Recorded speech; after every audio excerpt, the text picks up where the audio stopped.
que vous aurez l'occasion de répondre et aussi laisser la place aussi aux intervenants s'ils ont des questions à poser. Merci.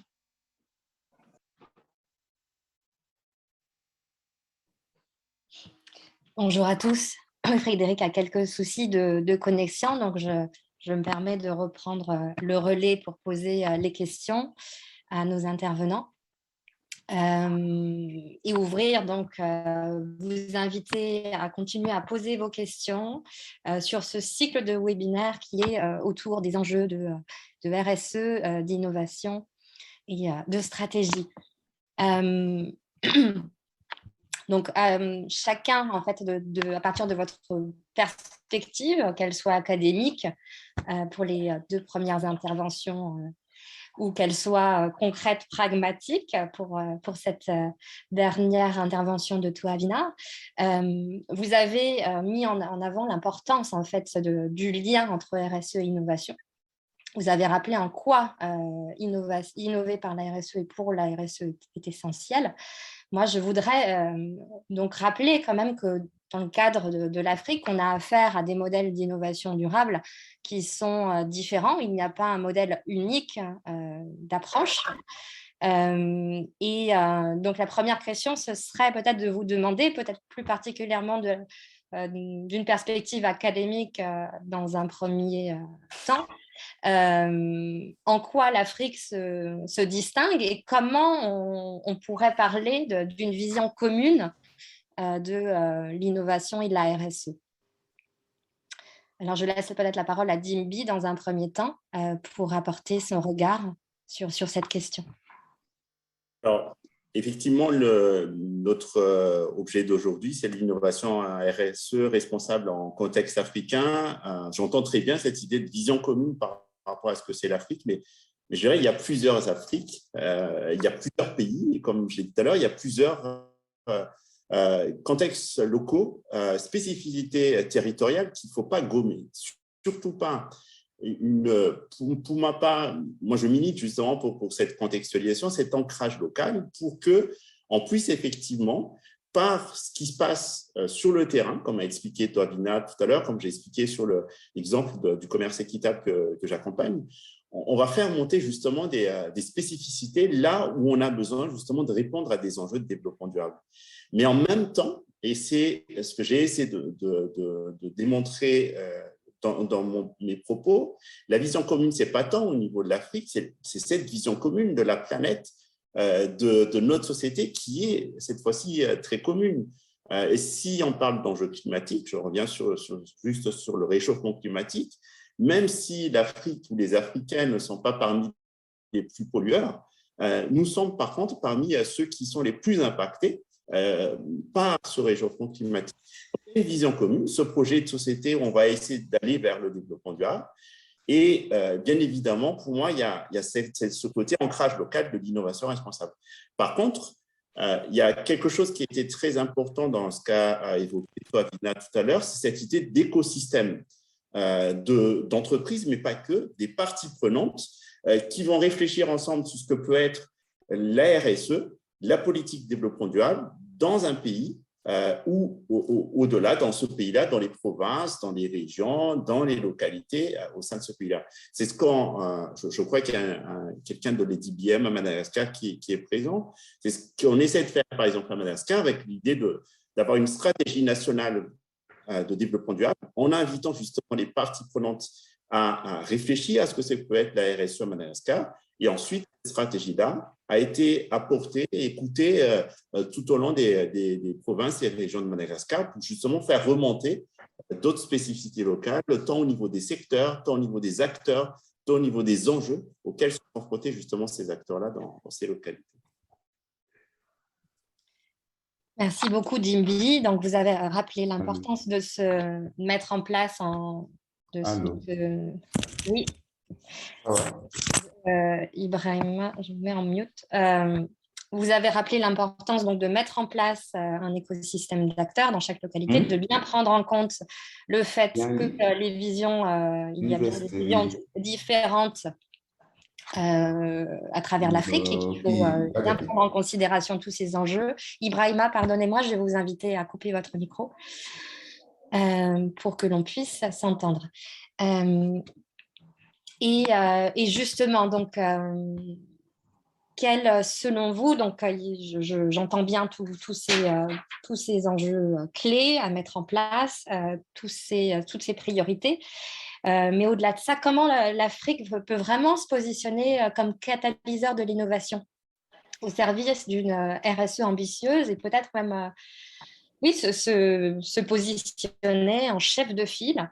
Donc, mis à part les éléments que vous avez mis en exergue à travers chacune de vos interventions, est-ce que vous souhaitez peut-être préciser votre pensée sur cette question et nous expliquer aussi quels sont justement les atouts de l'Afrique et à quels écueils elle doit échapper. Toavina parlait de greenwashing notamment. Est-ce que voilà, je vous invite chacun d'entre vous à apporter peut-être votre propre perspective sur cette question. Peut-être la professeure Angélique, si elle peut répondre. Je crois qu'elle a commencé à apporter justement ces spécificités très bien dans son exposé.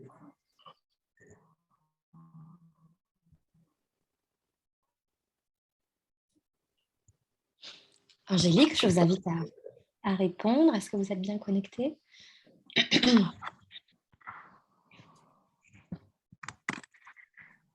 Apparemment, elle n'est pas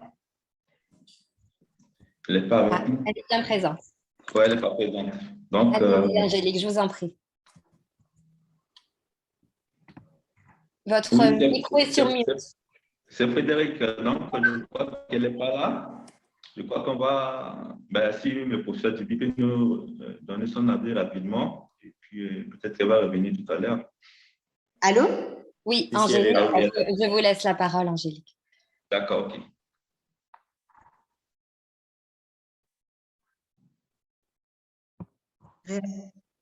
Allô? Oui, Angélique, je vous en prie. Ah, d'accord, voilà. J'avais un problème pour activer le micro, excusez-moi. Merci Dimitri pour m'avoir interpellée. Alors, bon, c'est un sujet qui est passionnant et difficile à décortiquer. Hein. Vraiment, j'ai essayé dans ma présentation d'insister sur le concept d'innovation. D'abord pour démystifier un peu cet acte d'innover. J'ai évoqué les travaux de Schumpeter pour rappeler quand même qu'il y a X façons d'innover, et que d'une certaine manière, la RSE va venir peut-être élargir les manières d'entreprendre, les manières d'innover au quotidien. Alors, par rapport à la question de la contextualisation de l'Afrique et de la RSE, Dimitri l'a souligné, hein, je pense qu'on est tous conscients aujourd'hui que tout va dépendre du milieu dans lequel l'entreprise évolue et la nature même de l'entreprise en termes de forme organisationnelle. Du coup, on est face à une variété d'innovations extrêmement importantes. Alors, j'ai montré, en tout cas dans mon exposé, j'ai souligné que dans le cadre des micro-entreprises, de l'informel qui caractérise quasiment à 90 voire 95% le tissu économique du tissu économique des pays africains, le réseau social joue un rôle fondamental. Alors, si quelque part on devrait chercher un catalyseur de l'innovation au service d'une RSE ambitieuse, je me tournerai en fait sur cette capacité à activer ce réseau de relations. Et on assiste effectivement à des formes de coopération extrêmement intéressantes autour des entreprises et qui mobilisent toute forme de partie en présence. Alors, je n'utilise pas le terme de partie prenante parce que bien des fois, les parties ou les partenaires avec qui les entreprises traitent ne sont pas toujours conscientes d'avoir une partie prise sur l'entreprise. Donc, j'ai cité des exemples. J'ai parlé des démarches coopétitives qu'on observe chez les cordonniers dans le marché Tilem à Dakar. J'ai aussi évoqué la création de mutuelles de santé, bien sûr le système de tontine, mais également toutes les formes d'associations, d'amicales qui se mettent en place pour soutenir les actions des entreprises. Et souvent, il y a une connotation. Donc, voilà peut-être ce que je voulais dire. Anne-Marie, j'ai vu que dans le chat, il y avait une question autour de la culture. Et je pense bien que c'était à la suite de mon intervention. Donc, si Frédéric ou toi me le permettent, je vais clarifier ce point-là. Oui, vas-y, Angélique, tu peux te permettre. D'accord. Parce que, alors, c'est vrai que j'ai évoqué la culture. En fait, je me suis servi des 4 critères de la norme ISO 26000 qui permettent de définir ce qu'est un comportement RSE pour introduire l'apport de l'innovation, pour introduire plutôt l'apport de la RSE à l'innovation. Et dans le 4e critère, dans la norme ISO 26000, il est question d'introduire cette RSE dans l'ensemble des activités de l'entreprise. Quand on cherche à introduire la RSE, il s'agit en fait de toucher à la culture, aux valeurs mêmes de l'entreprise. Et cette culture RSE, en fait, elle va prendre à condition qu'il y ait des phénomènes d'appropriation qui s'opèrent au sein de la structure. Et ces phénomènes d'appropriation, en soi, c'est de l'innovation, parce que qui dit appropriation dit que l'utilisateur va développer des astuces professionnelles, des adaptations, va réinterpréter le concept même de RSE pour lui donner sens et utile par rapport à son quotidien. Donc, c'est dans ce sens-là où je disais que la culture constitue en soi une innovation. Merci, Anne-Sophie. Merci, Angélique, pour ton intervention et tes clarifications. Oui, il y a plusieurs questions, en effet, posées par les intervenants. Donc, merci beaucoup, par les intervenants, les participants, pardon. Merci beaucoup d'avoir répondu à celle-ci. Alors, j'en ai une autre qui concerne d'Yves, qui concerne plus particulièrement le rôle de la société civile dans cette démarche. Donc, Dimbi, tout à l'heure, parlait de l'importance de mettre en place un écosystème. Angélique, vous en avez parlé également. C'est également le cas de Toavina qui a mis en exergue cette importance.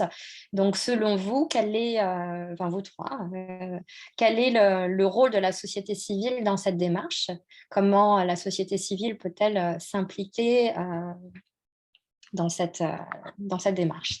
Une autre question qui est de Tari et qui demande en fait comment penser des innovations stratégiques à grande échelle, donc à travers l'Afrique, pour répondre à des grands enjeux. Donc, Tari met en exergue l'enjeu de la pénurie d'eau et de l'assainissement, par exemple. On peut prendre en considération aussi les enjeux de changement climatique qui ont été rappelés tout à l'heure par Dimbi. Donc, comment l'Afrique peut innover, proposer des solutions à grande échelle qui s'exportent aussi à l'international. Et puis, Abdoulaye, donc, qui pose de son côté la question de savoir, dans la mesure où le tissu économique africain est basé essentiellement sur des micro-entreprises, TPE, PME, et qui évolue aussi dans l'informel, quelle approche politique mettre en œuvre pour intégrer la RSE au sein de ces entreprises aussi. Donc, voici une série de questions. Donc, je vous invite à répondre à celles sur lesquelles vous pouvez apporter votre perspective. Chacun. Donc, peut-être Dimbi pour commencer. Oui, je vais peut-être me concentrer sur le rôle de la société civile et je remercie beaucoup pour cette question parce que pour moi, elle est essentielle. quand on parle effectivement, et vous avez peut-être perçu dans mon propos, d'innovation responsable, on a tendance à regarder l'entreprise, ce qu'elle fait. Mais toi, Vina, tout à l'heure, a commencé par son contexte en disant regardez d'abord ce qui se passe au niveau de la société. Et à partir du moment où on parle de nouveau de société, ça touche l'ensemble des acteurs socio-économiques et pas uniquement les entreprises. Donc, ça, c'est une première idée. C'est vraiment l'entreprise en société. À partir de là, la société civile, justement, a un rôle essentiel. La société civile, c'est quelque part ces ONG, ces acteurs qui s'engagent également dans différentes causes pour la justice climatique, pour la transparence dans les échanges économiques, qui sont aussi sur toutes les luttes pour les causes sociales, sociétales. Et bien, elles peuvent être ces auditeurs, ces auditrices qui vont aller justement dire à l'entreprise, attention, ce que vous êtes en train de faire par rapport à ce projet minier, par rapport à cette implantation dans ce village, par rapport à cette solution que vous dites innovation responsable, ça ne correspond pas du tout par rapport à ce qui est nécessaire justement, de nouveau, par rapport à cet ancrage local. Première chose. Et deuxième chose, je vous ai dit aussi que dans le développement durable, on essaye autant que possible, en tout cas c'est la philosophie originelle, on l'oublie toujours, de se concentrer sur les plus démunis, les plus défavorisés. Et la plupart du temps, ces ONG, cette société civile, va pouvoir porter justement la voix des sans-voix, la voix de ces personnes qui n'ont pas forcément peut-être les moyens de discourir, de discuter, d'agir, n'ont pas forcément l'information, n'ont pas forcément les moyens de contrer une très grande entreprise qui vient s'installer durablement et peut-être en détruisant leur écosystème. Donc, la société civile peut aider les entreprises à prendre conscience. Il y a certaines ONG qui accompagnent carrément les entreprises à innover de façon responsable, et puis certaines, même si elles n'accompagnent pas, au moins, elles peuvent pousser justement les entreprises à écouter ce que pensent justement au niveau local les parties prenantes, ceux qui sont impactés par cette innovation dite responsable. Donc oui, c'est une question essentielle, et oui, le rôle de la société civile est essentiel pour moi dans ce cadre-là. Je peux rajouter ce que vient de dire le docteur Dimbi. Alors en fait, il faut vraiment aussi axer nos actions sur le résultat. Je dis ça parce que aujourd'hui, on a beaucoup de phases d'accompagnement, que ce soit pour créer sa société, pour la faire évoluer, pour se faire accompagner sur des expertises, des problématiques. Mais derrière, ça reste du préfinancement ou du financement qui permet juste en fait c'est ce qu'on appelle en fait nous sur notre territoire l'effet ONG en fait. C'est-à-dire que on va être accompagné sans être accompagné en fait parce qu'il n'y a pas de résultat à la fin. Et ça, on a beaucoup cette culture-là, du moins sur nos territoires à Madagascar, où finalement on a l'opportunité mais au final on s'en sert peut-être pour une autre conséquence, pour un autre résultat, mais pas pour ce qui est demandé au début, en fait. Donc ça, c'est très important de pouvoir axer une démarche basée sur le résultat. Il faut qu'on puisse avoir un résultat au niveau innovation, RSE, et qu'on puisse avoir une transparence et traçabilité de toutes les démarches qui ont été faites à partir du moment où on s'engage vers cela. Deuxième point, il faut aussi conscientiser les gens qu'on y arrivera si seulement on y va ensemble. Donc ça, c'est très important. On a toujours cette tendance, surtout pour les gens qui rentrent, mais c'est aussi un héritage qu'on a, c'est de se dire j'y vais et je fais tout de mon côté, je n'ai pas besoin des autres, etc. Là-bas, les gens aussi sont très, voilà, ils ont leur propre société, on ne rentre pas pour être salarié. Donc, les gens, il faut aussi qu'on apprenne à travailler ensemble. Au-delà des écosystèmes, c'est aussi à se dire, on peut aussi avoir un résultat ensemble. Et ça, c'est très important en fait dans l'approche d'innovation et de RSE, parce qu'aujourd'hui, tout est orienté sur la part du gâteau, excusez-moi pour le terme, mais chacun veut sa seule part du gâteau. Et là, en fait, dans une démarche RSE, ça ne marchera pas, à moins d'être un grand groupe avec une force de frappe importante sur le terrain Mais pour nous, les PME, les TPE, pour l'informel, ceux qui ne savent pas lire, ceux qui ne savent pas écrire, il faut qu'on puisse avoir cet état d'esprit d'accompagnement au changement, mais dans une dimension vraiment collective. C'est vraiment très important. Sinon, on n'y arrivera pas. Si l'objectif, c'est juste de faire appel à un cabinet qui font de bon travail, hein, un cabinet RSE, innovation, derrière, ça sera que pour ma pomme. Et il n'y a aucun intérêt, en fait. Il n'y a aucun intérêt parce que du coup, on ne va pas faire changer les choses comme ça. Il faut vraiment qu'on puisse s'entraider, qu'on puisse mutualiser les ressources et les forces et qu'on puisse aboutir à des actions et à des résultats communs. Voilà.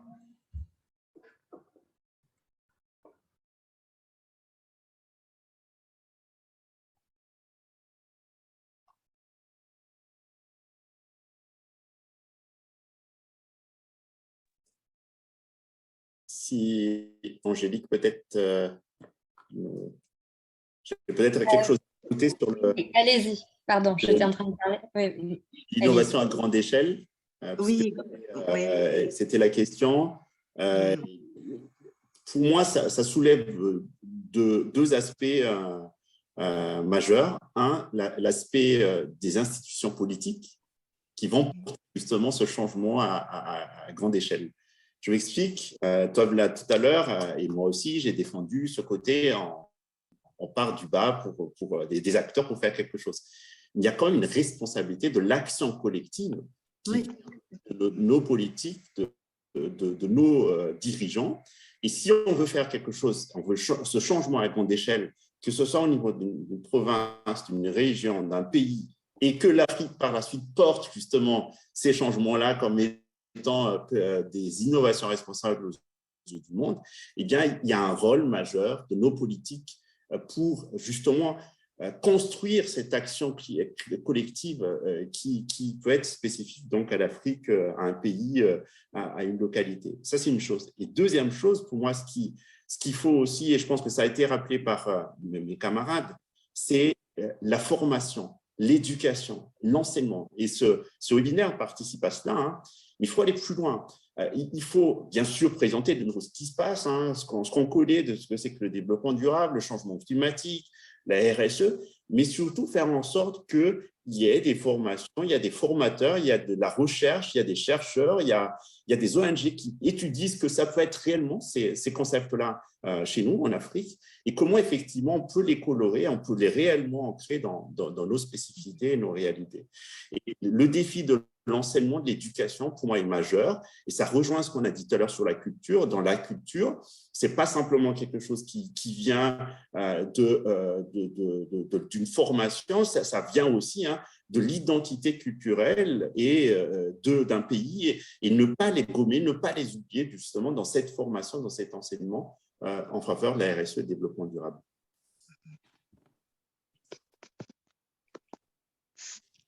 Merci beaucoup, Dimbi. Donc, pour reprendre, peut-être je vais, avant l'intervention d'Angélique, donc je vais reprendre ce qui a été dit donc, par Toavina. Donc, l'importance de cette démarche, de mettre en place une démarche collaborative, co-créative, dans un esprit d'accompagnement au changement et de mutualisation pour soutenir toutes ces démarches de RSE en Afrique, que ce soit dans l'informel ou dans le parti formel.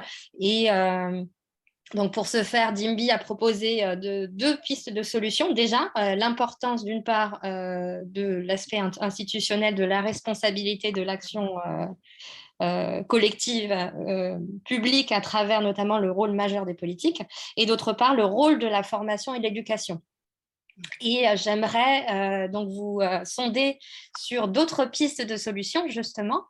Donc, ces deux-là sont très, très importantes, clés. Si Angélique, tu souhaites nous proposer ta perspective, et puis toi, Vina, peut-être proposer justement une façon un autre mode d'action pour répondre à ces enjeux. Oui, merci Anne-Sophie. Donc peut-être pour compléter les propos des collègues, simplement rappeler que que les comportements de coopération, je pense qu'ils sont là. On les observe sur le terrain assez fréquemment, que ça soit entre entrepreneurs ou entre entrepreneurs et partenaires. Maintenant, ce qui est fondamental, c'est qu'effectivement, il y ait l'écosystème, les structures d'accompagnement qui poussent à faciliter et favoriser le développement de ces formes de coopération. Or, aujourd'hui, c'est ce qui manque. Reconnaître l'utilité des systèmes de tontine, c'est que récemment, aujourd'hui, qu'on les valorise et qu'on trouve même des applications digitales pour les faciliter. Je peux aussi évoquer la microfinance. On sait aujourd'hui que la microfinance ne répond pas aux besoins réels des petits entrepreneurs, simplement par le fait que le système de recouvrement des prêts mensuels ne répond pas en fait aux possibilités qu'ont les entrepreneurs au plan local. Etc. Donc, on peut citer beaucoup d'exemples de ce type. Et là, vraiment, je rejoins Dimbi, c'est-à-dire qu'il faut absolument repenser ces structures d'accompagnement et partir du bas au plus bas, hein, c'est-à-dire au plus près des utilisateurs pour les adapter et les adapter à leur réalité. Sur l'éducation, là aussi, bon, il y a une part de réalité qu'il faut prendre en compte. RSE et développement durable, c'est des choses qu'on vit au quotidien. Les objectifs du développement durable, tout le monde a envie de vivre dans un environnement propre, tout le monde se sent concerné par des problématiques d'eau potable, etc. Le changement climatique, ça effraie l'air et la pollution. Tout le monde en sent les conséquences. Donc, il y a une conscience commune. Maintenant, c'est peut-être des questions de priorisation, de priorité. C'est sûr que quand on est sur des problématiques de survie au quotidien, il est difficile de penser à la pollution de l'air. Néanmoins, bon, c'est vrai que le fait dans les parcours, professionnels, scolaires, introduire très tôt ces notions aide peut-être à chercher des solutions au moment d'entreprendre. Merci Voilà. beaucoup, Angélique. Je vais vous inviter à proposer un dernier message, faire un dernier tour de table et à proposer chacun d'entre vous un dernier message de conclusion.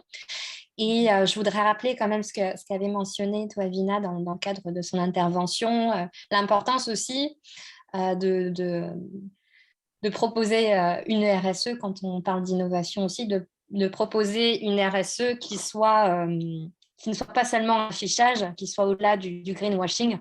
Et je voudrais vous proposer peut-être de répondre justement, de mettre ça en exergue dans votre message de conclusion. Voilà, pour vos propositions finales de mise en place d'actions concrètes pour passer de la théorie à la pratique. Je vous remercie. Peut-être commencer si ça ne vous dérange pas. Pour finir, je dirais, rejoignons-nous sur la base vraiment d'un écosystème encore à créer. Je m'adresse particulièrement aux acteurs à Madagascar dans un premier temps et dans un second temps en Afrique. On peut mettre en place des choses intéressantes sur la base d'une évaluation avec des grilles, avec un accompagnement au changement, avec des choses qui se font en valorisant vraiment l'humain au cœur de nos démarches. Donc, ce sera vraiment mon mot de la fin. Si on veut vraiment faire bouger les choses et vraiment aller vers cette nouvelle économie, on va dire, rejoignons-nous et faisons des choses ensemble. Merci beaucoup, Toavina. J'invite Dimbi à proposer sa formule de conclusion, son partage, son analyse. De présenter une diapo qui résume, je l'ai dit tout à l'heure, hein, c'était important ce qui s'est passé là avec les trois volets des rapports du GIEC. Et le deuxième volet parle justement des effets du changement climatique.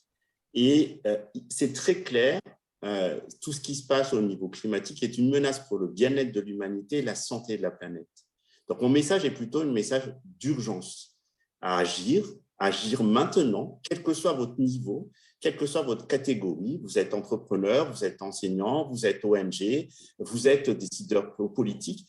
C'est maintenant qu'il faut agir. Parce qu'il en va, non pas simplement de la pollution de l'air ou de la pollution de l'eau, il en va carrément de notre existence à pouvoir vivre sur cette planète Terre. Donc innover, oui, et c'est ce que dit justement le dernier rapport, le dernier volet justement de ce rapport. Hein. Il y a bien un point sur l'innovation, sur les progrès technologiques ou autres qu'on doit mettre ensemble, mais c'est urgent, faites-le à votre échelle. Bien sûr, à grande échelle par la suite, il faut les politiques pour cela, mais n'attendez pas. Si vous êtes conscientisé, sensibilisé, informé, formé, agissez, parce que l'urgence, elle est là, ne serait-ce que sur l'enjeu. Merci pour votre écoute. Merci beaucoup, Dimbi. Je donne la parole à Angélique. Oui, merci Anne-Sophie. Moi, personnellement, j'insisterai beaucoup sur les liens sociaux. Je pense que la clé est à ce niveau-là, hein. Placer l'individu au centre des réflexions, se rappeler qu'effectivement, l'aspect économique, financier est un moyen en soi et ne doit pas être une fin. Le fait de replacer l'homme au centre permet d'intégrer tous les enjeux du développement durable au quotidien et surtout ne pas minimiser aussi l'apport des cultures avec toute leur diversité. Il y a des valeurs très fortes ancrées dans les sociétés. Hein. Si je parle du Sénégal, je parlais de la compassion, de la gratuité. Toutes ces valeurs aident en fait à repenser la RSE, mais aussi l'innovation, étant donné que l'innovation, elle peut être sociale comme technologique et autres. Maintenant, peut-être aussi par rapport à l'État, hein, j'ai parlé quand même de la norme, la directive de l'économie sociale et solidaire, dans lequel il est prévu des incitations fortes sur le plan fiscal pour les entreprises qui s'inscriraient dans un objet social. Donc voilà, ces initiatives aussi étatiques sont fondamentales, hein, pour changer la donne. Merci. Un grand merci, Angélique. Alors, donc pour conclure, chacun des intervenants, que ce soit Dimbi, toi, Avina, Angélique, ont tous appelé à se rejoindre, à se positionner en écosystème, à agir aussi chacun à son échelle et agir en urgence pour mettre en place des solutions communes. Donc, que ce soit à votre échelle ou à plus grande échelle au niveau national. Les intervenants ont aussi appelé à se rappeler, à bien garder en tête, à ne pas minimiser les différences culturelles qui ont lieu dans chacun des pays africains. Et donc, pour passer à l'action, il y a aussi le comment, hein, mettre en place ce type d'initiative. Une des choses que l'on vous propose, c'est d'abord de soutenir les initiatives telles que sont promues par Toavina, d'encourager la mise en valeur de ce type d'action. Très concrète.